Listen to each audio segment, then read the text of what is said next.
Mike Fairlack here to talk to you while en route home. Haven't done this in a while. This is actually a new in real time, not a re-upload from the past of me just driving home and talking. I decided to put out a video talking about my earliest memory of the one and only Chuck Norris. I mean, by the way, Chuck Norris didn't die. Chuck Norris just decided to grace death with his presence. But anyways, okay, my earliest memory involving Chuck Norris, and I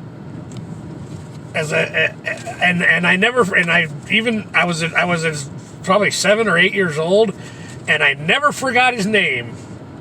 As soon as I heard his name for the first time in my life, I know. Okay, for the rest of my life, I knew that's Chuck Norris. But there's a reason for that. So, okay, 7, maybe 8 years old. I'm at my grandparents' house, and the TV happens to be on, and there's a film being shown on the TV. And I have no idea what the film is. I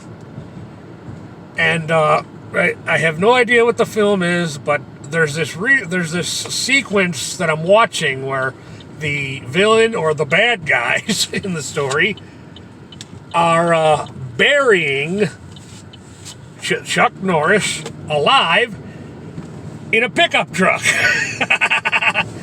And the Chuck Norris character, obviously, I got the impression, even at the young age, he was the hero, kind of blast out of the dirt after they bury him alive in this pickup truck.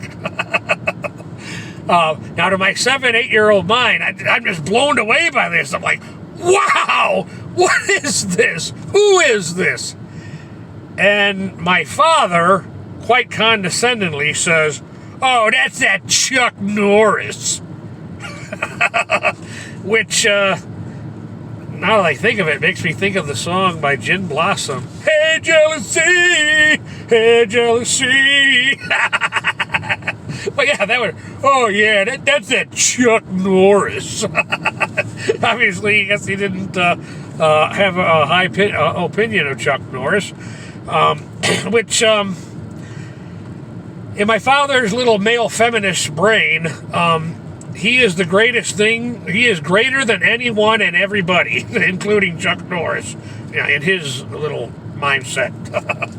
But in my 7, 8-year-old brain, I'm thinking, well, if my male feminist father don't like him, I better take notes. Even as a child, I didn't have a high opinion of my father. I was afraid of him because he was bigger than me and his kicks and punches hurt. But I already knew early on in life I was intellectually superior to the boy, my father. But I Googled it. I Googled Chuck Norris being buried alive in a pickup truck. And sure enough, there's a clip out there.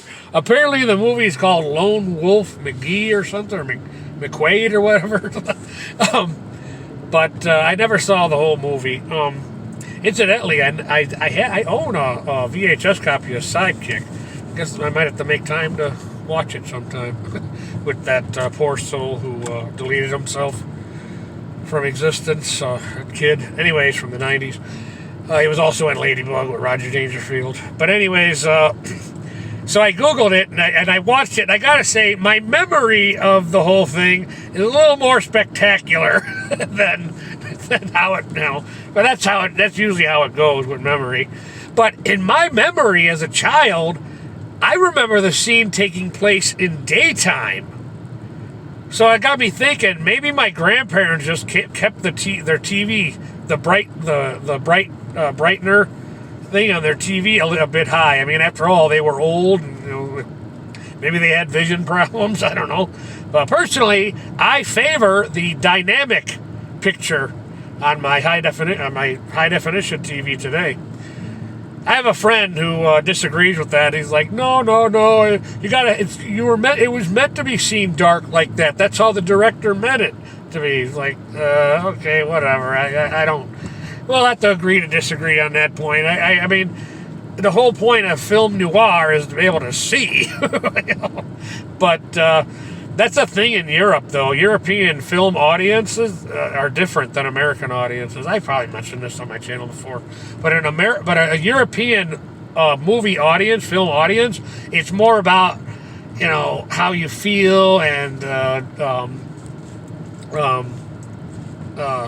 what the hell's the word now?